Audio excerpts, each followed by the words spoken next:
More than 2,000 years ago, a baby was born in a distant corner of the Roman Empire, in the small town of Bethlehem in Judea.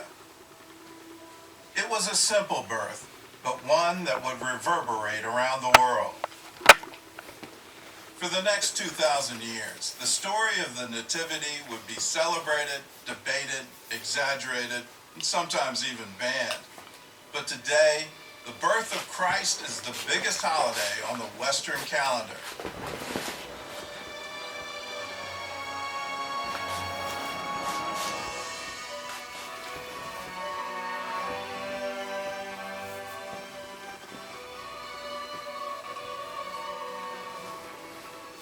There's so much to Christmas, and the reason it survived so many different ways, so many time periods, is it has so many different meanings.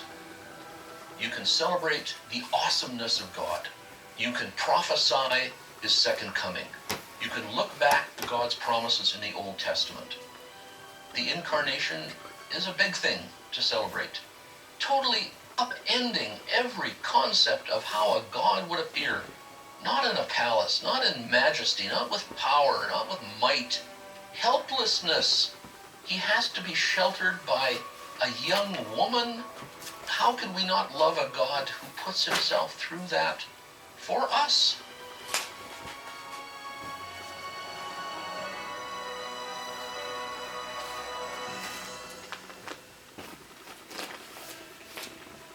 Only the Gospels of Matthew and Luke tell the story of Jesus' birth.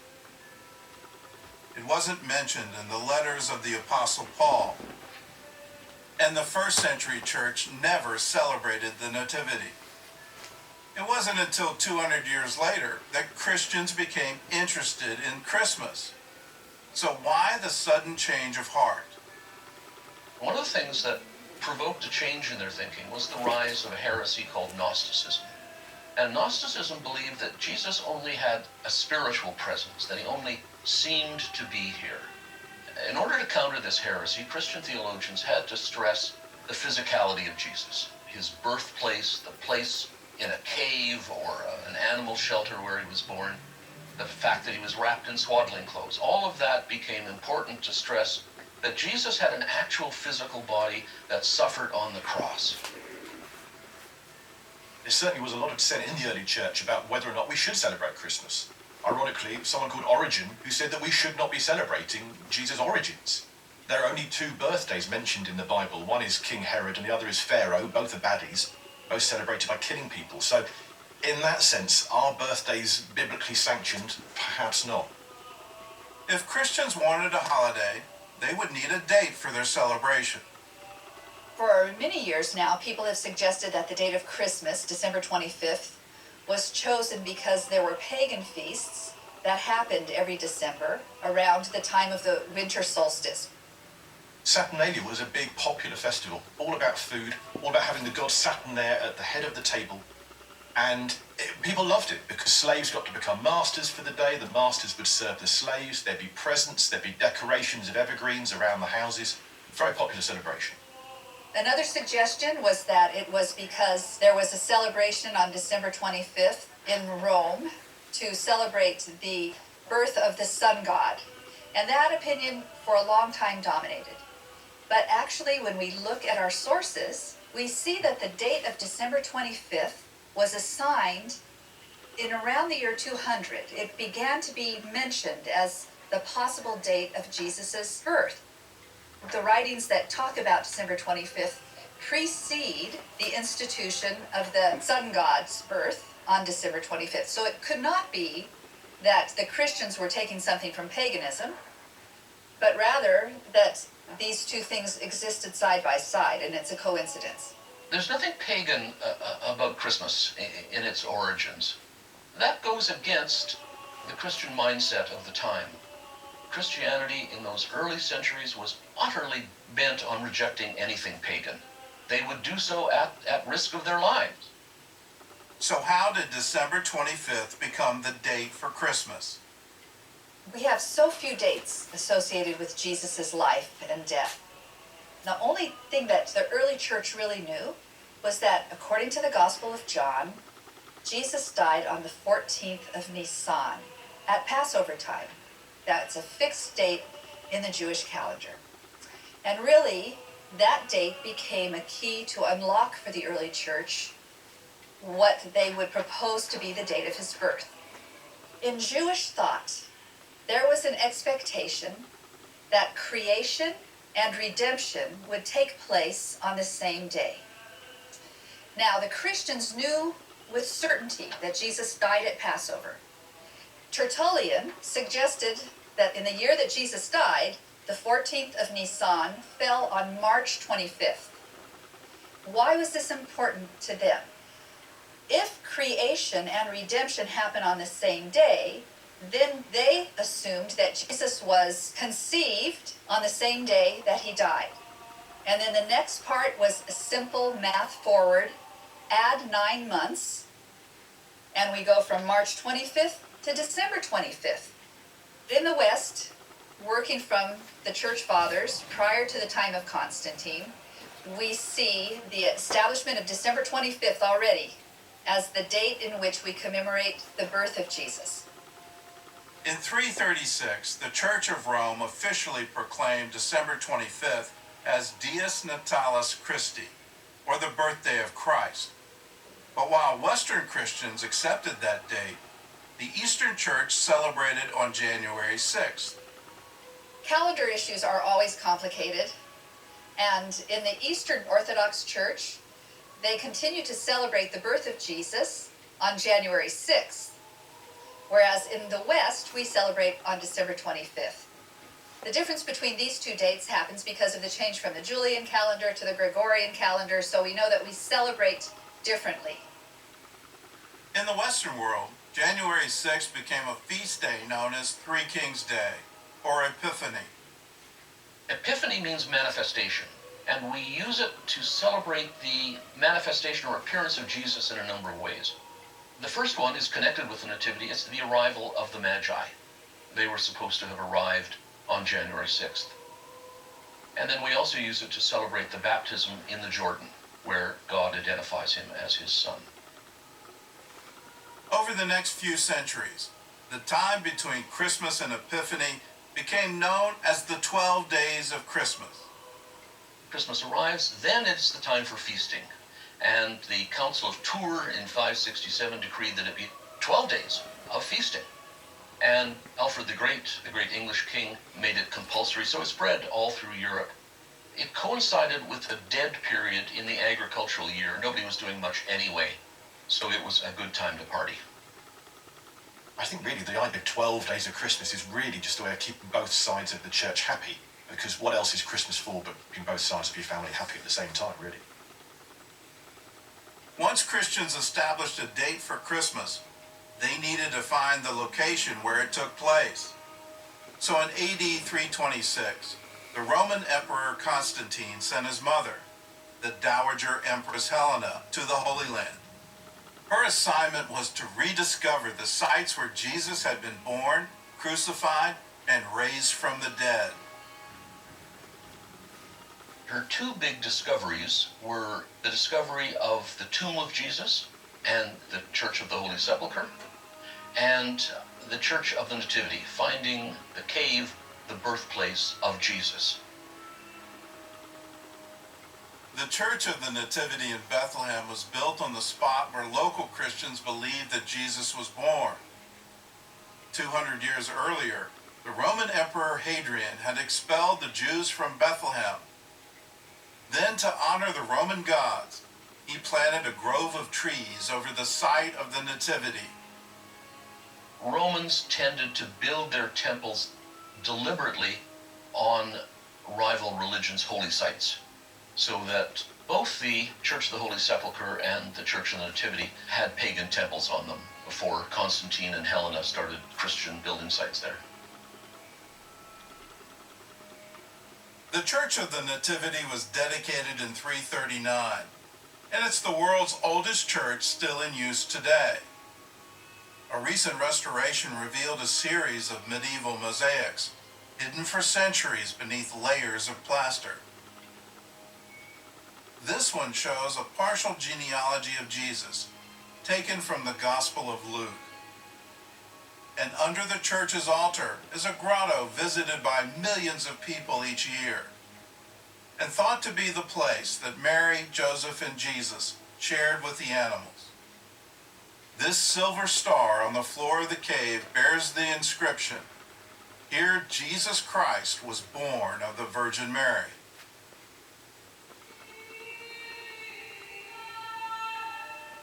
So what did the earliest Christmas celebrations look like? They didn't really have public churches at this point. They're meeting in houses, in just rooms, often in secret as well. So I think in those early days, you have very private, secret, and quite solemn celebrations of Christmas. And it's really only once you start to get Christianity on the rise in the Roman Empire, in around about the sort of 300s AD, that suddenly you have bigger celebrations of Christmas. What did they do on Christmas? The celebration of a Mass, which is, of course, the preaching of the gospel, and the Lord's Supper in honor of the birth of Christ. It's Christ Mass. At Christmas, a Mass would be said after sunset before sunrise, like the tradition of going to midnight Mass. Where does that come from? It comes from the early practice of the earliest Christians in the 3rd and 4th and 5th and 6th centuries, when they would go to a midnight Mass to celebrate the birth of Jesus. Although early Christians celebrated the Christ Mass, the name Christmas would not be used until the 11th century. And as the church adopted some of the traditions from the Roman feasts, the simple Mass became more elaborate. In the early centuries, Christians wanted to have nothing to do with pagan ceremony. But once Christianity was established and it became a missionary religion, particularly a missionary religion to Northern Europeans, the popes gave them the go-ahead to adopt some of the harmless customs. They said, if these people are used to having a feast at this time, then have a Christian feast at this time. Leaving out food for the gods became leaving out food for the baby Jesus and the Holy Family as they were on their way to Egypt. Saturnalia was a feast that was celebrated at the time of the winter solstice. And part of the celebrations of Saturnalia were to give gifts and sing songs and have parties. And those traditions came into the Christian world as well. Sing songs, give gifts, have parties to celebrate the birth of Jesus. As Christianity moved up into Northern Europe and came to Scandinavia, they had a feast for the winter solstice that was called the Yule. And part of their celebration was burning a huge log, the Yule log. So the Yule log was meant to be a huge log that you could burn, and it would continually burn all through the winter season. And because it was such a popular custom, it lasted through the centuries, really just until we got those smaller fireplaces. One of the oldest European traditions was the midwinter feast. Long before Christ was born, there was a celebration in the middle of winter, and it was all about people trying to survive literally just through those coldest months and working out how we do that. It's the darkest time of the year, so you want to be reassured that spring is coming, that the light is coming. So you're going to have a celebration with fires and candles. It is the bleakest time of the year, so you're going to want to be reminded of greenery. So you bring indoors plants that retain their winter greenery, like holly or ivy. It's also, food-wise, the most plentiful time of the year. The harvest is in, it's been baked into bread and pies and buns. All the animals have been slaughtered, the ones that aren't going to be wintered over, so you've got roasts and sausages. The fish pens have been emptied, the eel pens have been emptied, the grain has been made into beer, the grape has been made into wine. You've got to eat this stuff because there's no refrigeration. By the late Middle Ages, Christians had adopted a large number of midwinter customs that had once been condemned by the church, and they successfully blended them with biblical images to create the Christmas holiday. Holly became a symbol of Christ's crown of thorns and the blood he shed, and mistletoe, a popular Druid tradition, was used to signal a Christmas truce in battle. Christ is evergreen. Christ is the resurrection, everlasting life. And so you bring in evergreens. You bring in holly and ivy. And remind people that in the spring is the time of the resurrection, and there will be life again. Even gift giving for children was tolerated, as long as the children knew that the gifts had been left by the saints, the most famous being St. Nicholas. Parents now had to come up with Christmas gifts, and they needed a place to buy them. It's a familiar holiday complaint. Christmas today is too commercial. But the tradition of Christmas shopping is more than 1,000 years old, and it all started right here in the Christmas markets of Europe. Christmas markets come when a magical gift bringer is invented. Once we have the St. Nicholas cult for children established, we're having parents wanting to buy toys. The earliest version of the Christmas market is thought to be Vienna's December market. It dates back to 1294, when shopkeepers held an outdoor market so people could stock up on supplies for the winter. After that, December markets sprang up all over Europe, and over time, people set up stalls to sell baskets, toys, and wood carving. Others sold roasted nuts, meats, and gingerbread. Also popular was a new kind of sweet known as the candy cane. 1670, Cologne Cathedral. Imagine the scene. The Christmas children's services are going on. The children are chatting away and being a little bit bawdy. And so the choir master wants to calm the children down. So he invents these things, candy canes, he brings them out, and suddenly the children could be chewing on them and keeping a little bit quiet services. The choir master has the idea that if you make them like a crook, like a shepherd's crook, it's something they can take away with them if they haven't eaten them already, to remind them in some way of one character in the Christmas story. The winter markets were usually held near the city's cathedrals, a prime spot to catch the eyes of churchgoers. The markets became such a draw that in 1616, a priest in Nuremberg complained that no one came to church on Christmas Eve because they were all out shopping. People going out, getting some toys there to bring home to their children, which was a lovely tradition. Germany really had that custom all to themselves for so long, having the handmade crafts, things like this.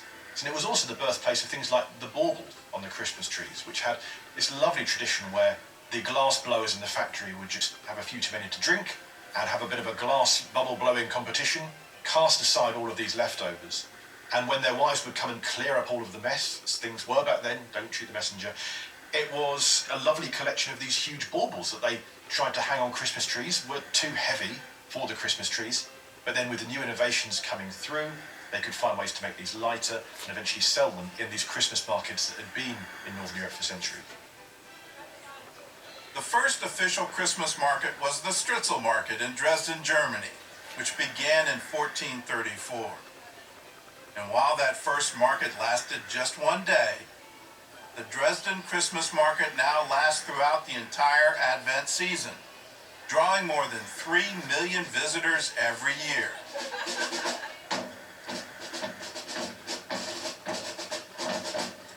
One of the highlights of the Dresden market is the Stollen Festival, featuring the city's signature Kerst pastry, created to look like the Christ child in swaddling clothes.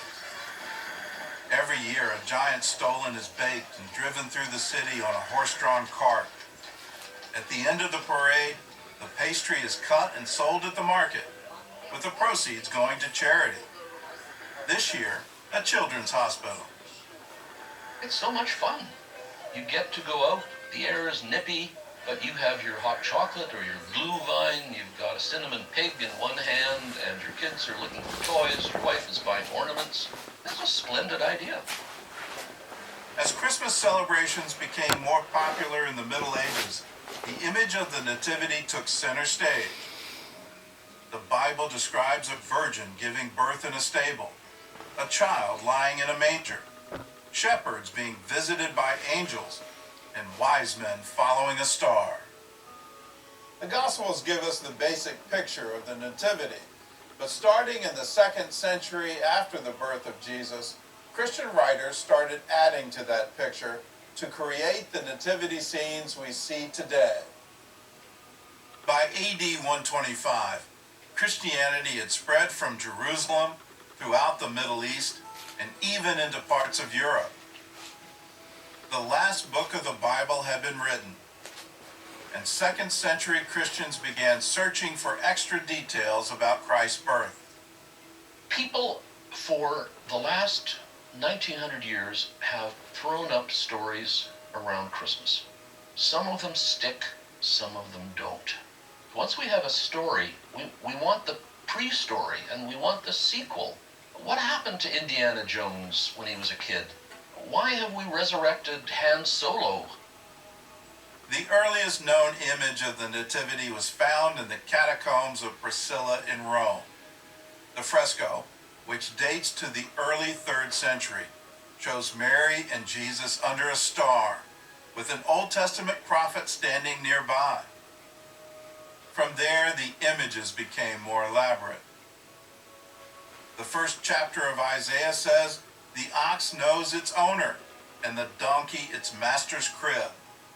So an ox and ass were added to the Nativity. The ox and the ass is something we often associate with the animals of Christmas, that in the nativity scene you have cattle there, but the ox and the ass are often seen to be there and often painted in there as pictures. It's not in the 4 Gospels, but we've become attached to it ever since.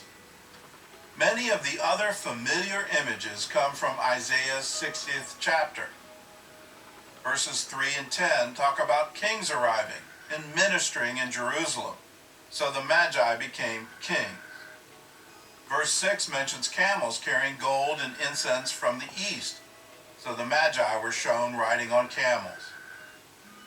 If you look at the Bible, you don't have names of the 3 wise men or anything like that. In fact, it doesn't even say there were 3 wise men. It says there were 3 gifts.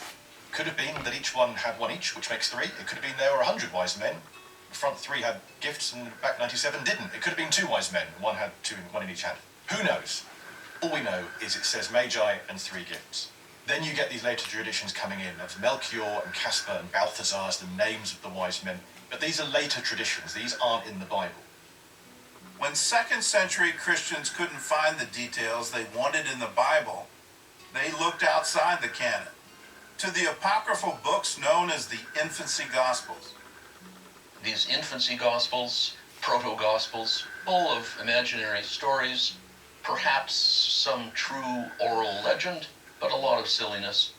Look at any portrayal of the Nativity in 1,000,000 pieces of art in 1,000,000 churches, and you will see the Holy Family being adored by the shepherds, with the ox and the ass, and the Magi there at the same time.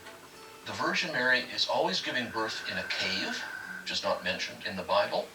There is a midwife, which is not mentioned in the Bible. And Joseph is always set apart to show that he is not the earthly father of Jesus. So we do it as well. It makes a great story. In the 13th century, the Nativity captured the imagination of one of Christianity's most beloved figures, St. Francis of Assisi. It's said that he was inspired by a pilgrimage to Jesus' birthplace in Bethlehem, then later to a small Italian hill town called Greccio. Francis came to Greccio for the first time in 1217.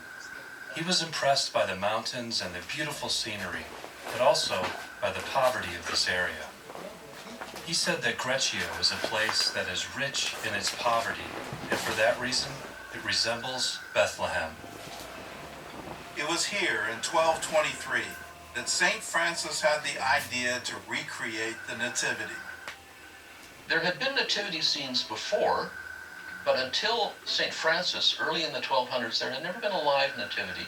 St. Francis was an utterly remarkable, utterly unique human being, a man who took his religion with utter simplicity and faith, and he thought that the best way to make the nativity story live for his parishioners was to stage a live one with a live mother, a live baby, bales of hay, and live animals.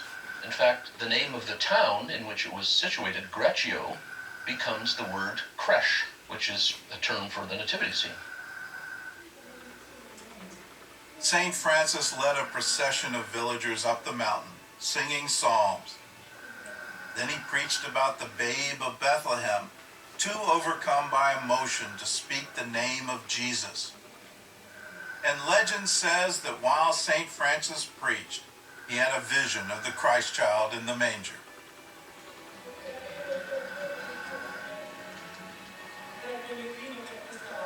Since then, the city of Greccio has held a live nativity every year.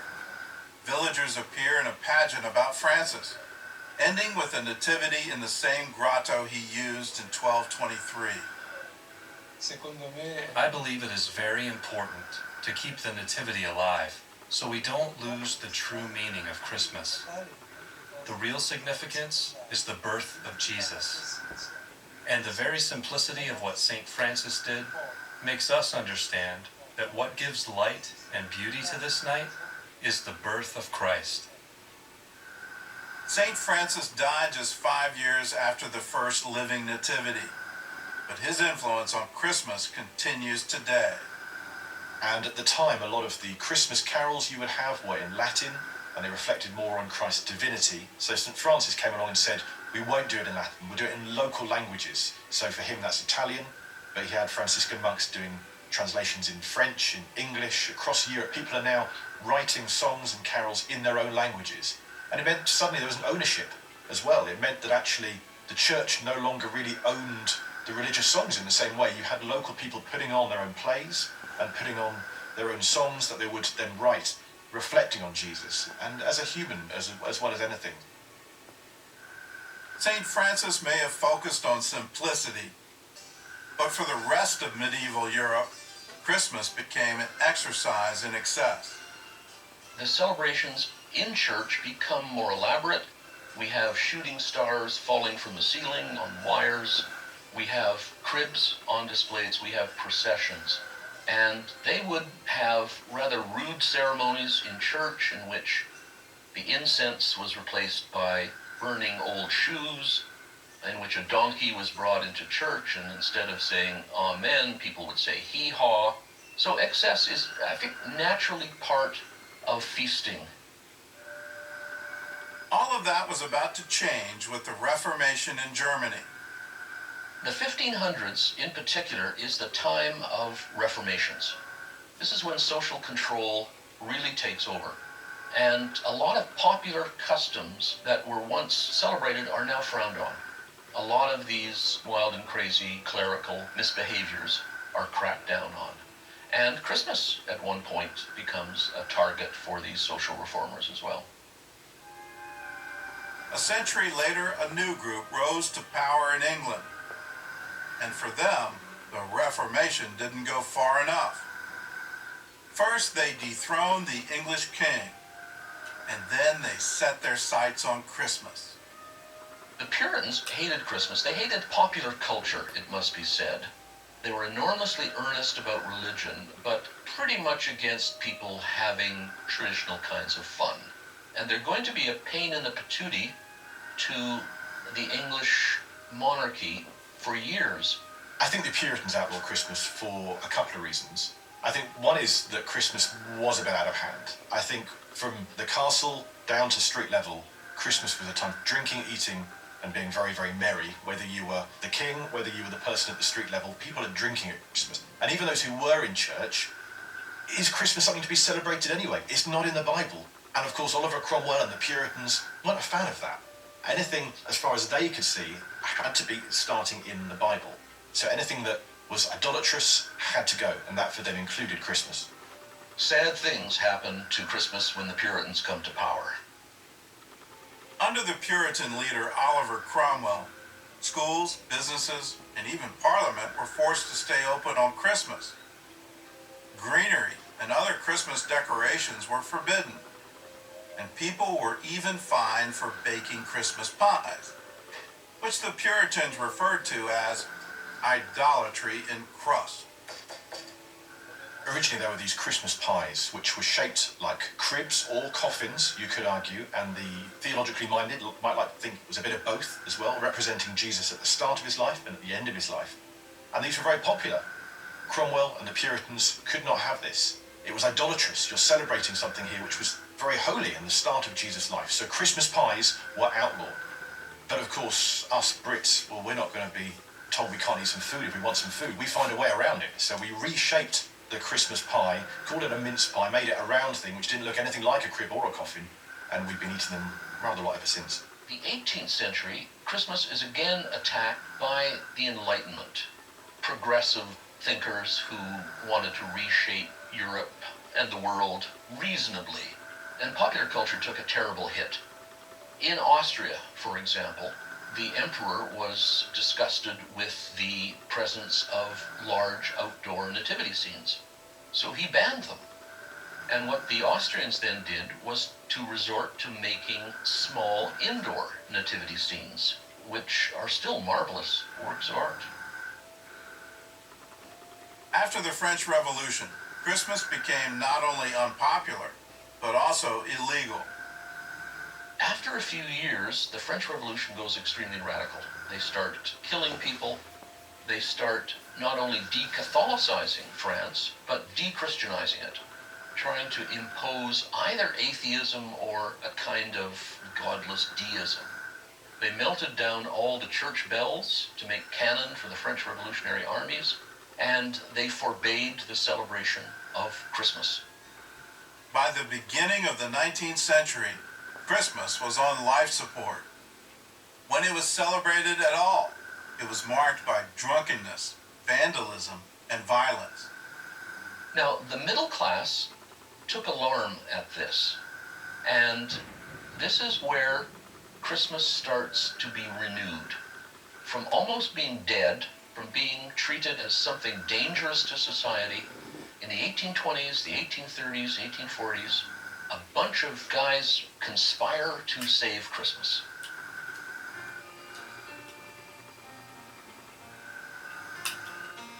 Christmas is saved in the 1800s in two places, in New York City and London, for different reasons. In New York, well-to-do middle class, the upper middle class, views the typical Christmas celebration with alarm. This is nothing that you want.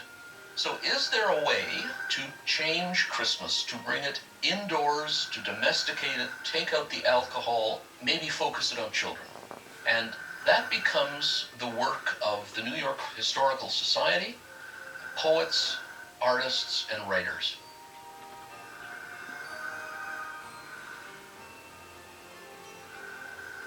In 1819, New York writer Washington Irving set out to revive the medieval tradition of the English family Christmas. In a collection of short stories called The Sketchbook, he described a country manor Christmas given by the fictional Squire Bracebridge. The stories were called Old Winter Feasts and other English traditions that no longer existed.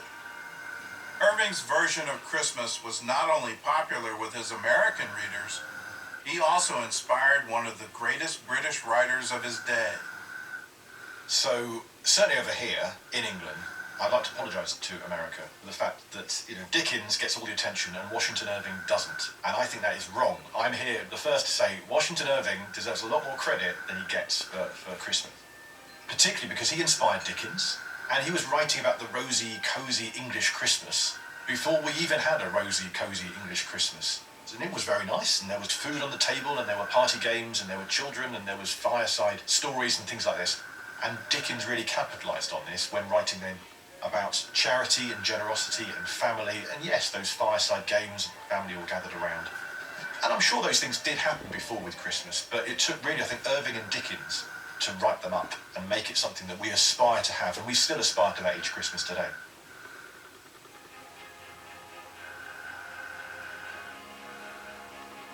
More than 20 years later, Charles Dickens wrote his own holiday masterpiece, A Christmas Carol.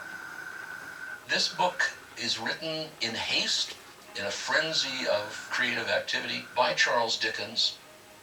Dickens appears in England at a time of the Industrial Revolution, when poverty was enormously visible, and there was no social safety net worth speaking of. If you remember in A Christmas Carol, two volunteers appear in Scrooge's office and ask for money for a Christmas dinner for the poor. At this festive season of the year, Mr. Scrooge, it is more than usually desirable that we should make some slight provision for the poor and destitute. Are there no prisons?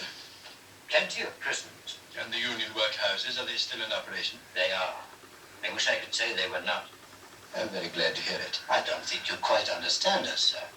A few of us are endeavoring to raise a fund to buy the poor some meat and drink and means of warmth. Why? Because it is at Christmas time that want is most keenly felt. I help to support the establishments I have mentioned. Those who are badly off must go there. Many can't go there, and some would rather die.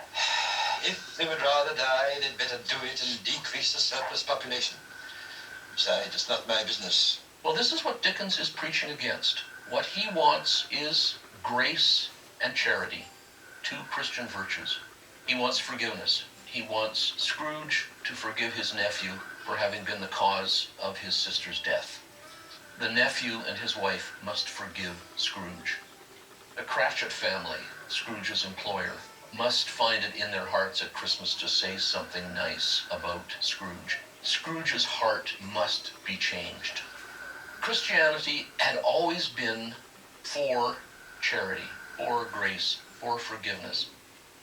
But it was not present in English public life.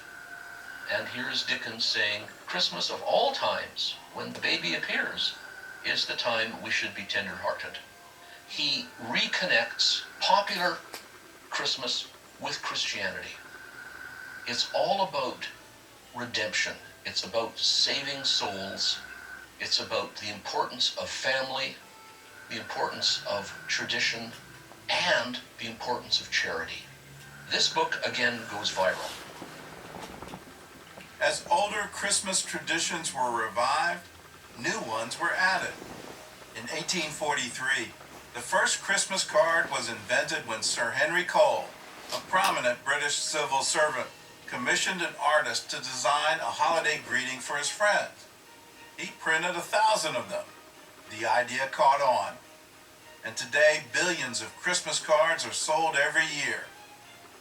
In America, Mexico's U.S. ambassador, Joel Robert Poinsett, introduced a new Christmas plant. The star-shaped leaves were said to represent the Star of Bethlehem, while the colors symbolized the blood of Christ. In the ambassador's honor, the plant became known as the poinsettia. And in the mid-19th century, one of the most popular new Christmas traditions came to the English-speaking world by way of Germany.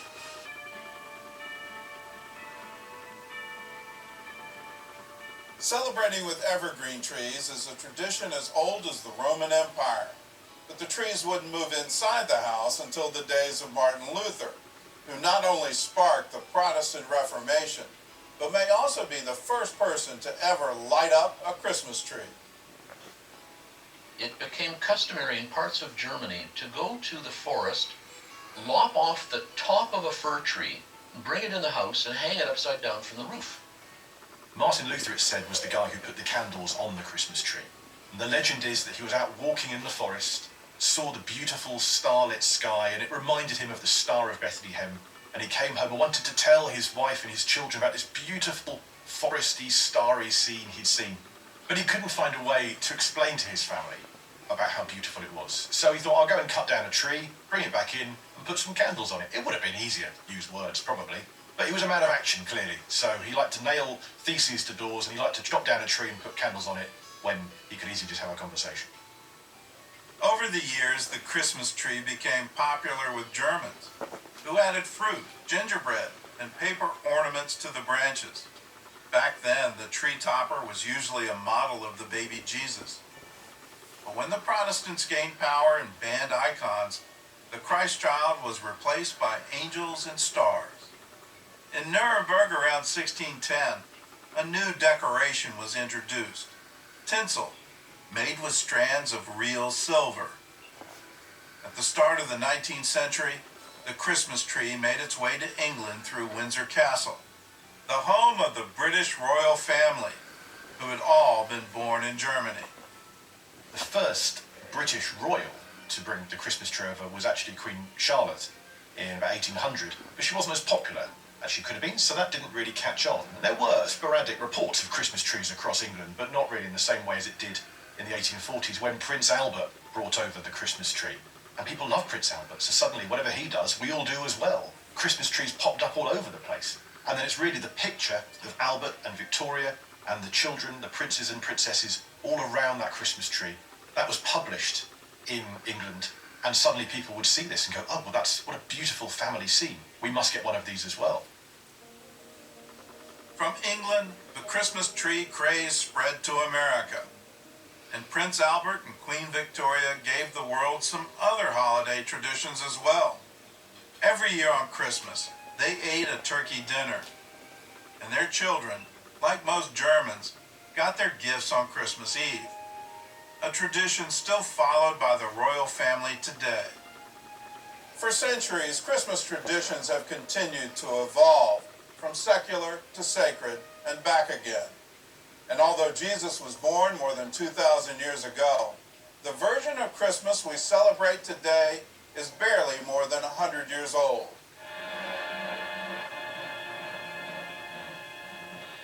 The real story of Nicholas is almost as old as the Christmas story itself. The saint who became Santa was actually a 4th century bishop, and while he's remembered for his extreme generosity, he's also known for punching a man in the nose. Born in Asia Minor in the late 3rd century, Nicholas was part of a small Christian community visited by the Apostle Paul 200 years earlier. He had a very interesting and troubled life. He'd lost his parents, he had no children himself, and so therefore had lots of money and didn't know what to do with it, wanted to give it away, really, which is why we have our benevolent, generous image of St. Nicholas today. As a young man, Nicholas became the Bishop of Myra, a Mediterranean seaport in Turkey. And like many Christian leaders at the time, Nicholas was imprisoned and tortured by the Roman Emperor Diocletian.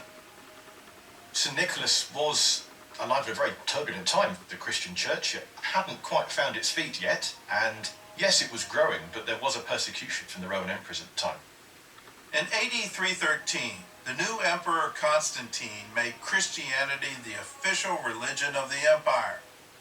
The great persecution ended, and Nicholas was released from prison.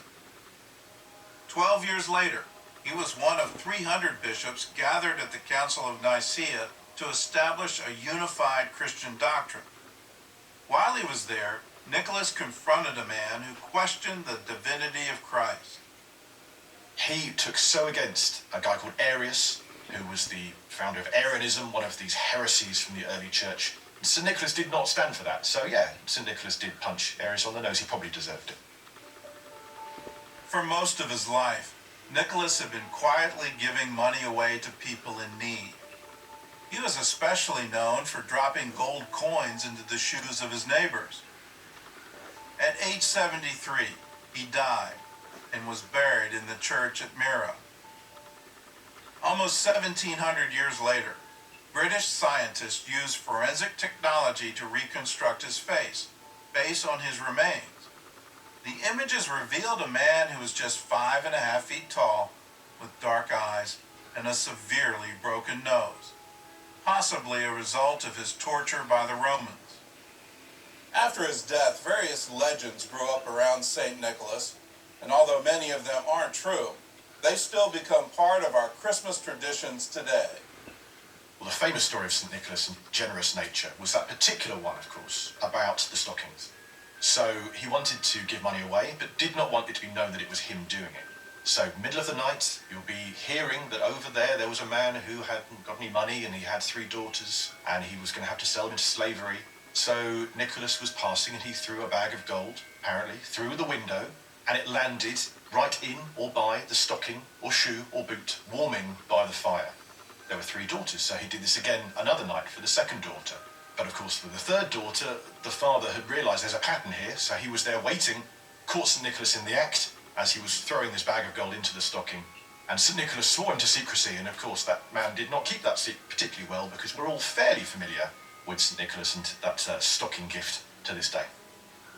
After his death, he became the most important male saint of the Middle Ages. At one time, he was almost the equal of the Virgin Mary in terms of the adoration he got. Saint Nick was known as the patron saint of everything from children to sailors, but he had nothing to do with Christmas until around the 13th century. We think it was probably Catholic nuns in an abbey in France introduced the notion of St. Nicholas as a magical gift bringer for children during the Christmas time. Throughout the Middle Ages, the legends continued to grow. Medieval Christians believed that angels wrote names down in the Book of Life, which led to the tradition of Santa's naughty and nice list. Scandinavian countries didn't have horses, so their version of St. Nicholas drove a sleigh pulled by reindeer. All over Europe, St. Nicholas was a disciplinary figure who delivered presents to good children and switches to bad ones. He was the patron saint of children in the Middle Ages, but he was by no means jolly. He was called by one poet stern in reckoning. So he would come and thrash you if you were bad. Nobody got on the wrong side of St. Nicholas if you knew what was good for you. He only becomes a jolly old elf in the 19th century when these New York poets and artists get to work on him. Nicholas was the most popular saint of the Middle Ages, but he was about to meet his match in Martin Luther. When the Protestant Reformation starts in Germany around 1517, Christmas is severely impacted. One of the things that Protestants of all stripes want to get rid of is the cult of saints. And that places a strain on poor St. Nicholas. So what do we do about this magical gift bringer that for hundreds of years has been bringing presents to good little girls and boys? Luther's solution was to have German children receive gifts, not from St. Nicholas, but from the Christ child, or Christkindl in German. Over the years, that became mispronounced as Kris Kringle, which became another name for Santa Claus. The problem is the Christ child can't do things that St. Nicholas used to do. Nobody's scared of a baby. If the Christ child shows up at your house, you're happy. But St. Nicholas used to scare the pants off kids. He carried a switch with him. The Christ child doesn't scare people. So what is required for the Christ child is to be given a scary helper. So all through Europe, monsters appear accompanying the Christ child. There's an Austrian-Hungarian devil called Krampus who will carry with him chains, whips, basket. But there are others equally scary. There's a female figure called Perkta the Disemboweler. And if you've been bad, she'll rip your stomach open, fill it full of chaff, and then sew it up with an anchor chain. You don't want to get on her bad side. One country that refused to abandon St. Nicholas was the Netherlands. Nicholas was beloved in the Netherlands. Now that's extremely important because Dutch colonists go to North America and they take St. Nicholas with him. And even though they're conquered by the English and New Amsterdam becomes New York, in the Hudson River Valley, Dutch colonial families keep St. Nicholas alive. The songs, the stories are alive, and they are there to be rediscovered in the early 1800s. St. Nicholas would be rediscovered by none other than Washington Irving. In his famous History of New York, Irving brought together the various Dutch legends of Sinterklaas and gave him an American-style makeover. His St. Nicholas was a jolly, pipe-smoking elf who rode over the treetops in a magic wagon, delivering gifts. Over a decade later, an anonymous artist further changed Nicholas's appearance and his name. A children's story appears called A Children's Friend or A New Year's Gift. And in it we have the first picture of someone named Santa Claus. We have an adult-sized, red-clad, white fur-trimmed guy with a fur hat, helpfully labeled Santa Claus. And he is the first to portray him not as a bishop, but in red and white with fur, to portray him in a sleigh pulled by a reindeer. In 1823, Santa got his biggest boost yet from a popular children's poem. A Visit from St. Nicholas from Clement Clark Moore. You know, he's a guy who's a Hebrew scholar, far prouder of his writings on Hebrew lexicography than this little poem that he just wrote for his children 2 nights before Christmas one year, probably when he'd forgotten to buy a present. Quickly, let's write a poem. We've all been there, surely. And yeah, so Dr. Clement Clark Moore wrote this poem for his children. 'Twas the night before Christmas, and all through the house. This poem, which is printed anonymously, just goes viral. It starts the Santa Claus craze. And apparently it is the most reproduced poem in English language history. As American writers created their version of Santa, artists raced to catch up. One early American Santa wore a tri-cornered hat and rode on a broomstick. Others portrayed a stern, slightly creepy St. Nick wearing a fur suit. But it was Thomas Nast, known as the father of the American cartoon, who created the modern Santa, the jolly old elf in a red suit. His drawings were so famous that President Lincoln commissioned him to draw Santa visiting the front lines of the Civil War. America will spend the rest of the century arguing what he looks like, how he's dressed. But by 1900, he has the shape that he's in now and the clothes that he's in now. In the mid-20th century, the artist Haddon Sundblom further softened Santa's image in a series of Coca-Cola ads. Equally, you have Santa Claus advertising wine, for example. Before he advertised Coca-Cola, he is there dressed in red saying, "Drink this wine." Coca-Cola, of course, loved the red, absolutely, fits very well with the cans. Even liked the rosy cheeks as well, so kept those. But the wine went, and the can of cola was added. Thanks to Thomas Nast, Santa also got a new home for his workshop, the North Pole. After all, few people in the mid-19th century had actually seen the North Pole, so why couldn't it be Santa's home? Today, however, Santa's official home is a bit closer, in Finland. In the town of Rovaniemi, Santa's village celebrates Christmas all year long. Here, mail arrives from hundreds of thousands of children from around the world. Sometimes Santa even receives letters that there's only the name Santa Claus or Babbo Natale in Italian or the person's native language. And you only need to put Santa Claus, Arctic Circle, and the letter arrives to this post office in Rovaniemi. Santa Claus, with the help of the post office elves, replied to about 10,000 letters in the springtime.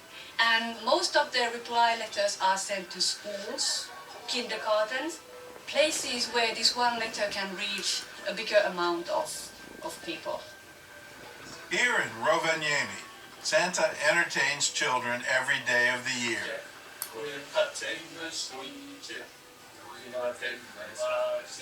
If I can create some happy moments and happiness, I think I have a deep purpose in my life.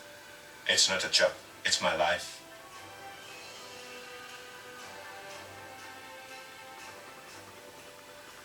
After 1,800 years of controversy, materialism, and a date that can't really be proven as the birth date of Christ, some may ask, why should we even celebrate Christmas? The answer can only be found by returning to the original story. Christmas marks the birth of Christ. An otherwise distant God becomes an infant. He comes and says to us, "I love you." But he says it through the cry of a baby. We celebrate this humbling of God himself as God lays aside his divinity and wishes to meet each one of us, not to judge us, but to save us and to bestow on us the true life. The festival has produced so much beauty, so much human goodness, The story of the Nativity, even if you reject it, leaks into everything. The tenderness of the baby, but also the presence of angels, God's declaration of love for humanity. That seeps into everything. You know, how many times have we been generous to people because it's Christmas? So, God bless Christmas. Why should we celebrate this? What's the point?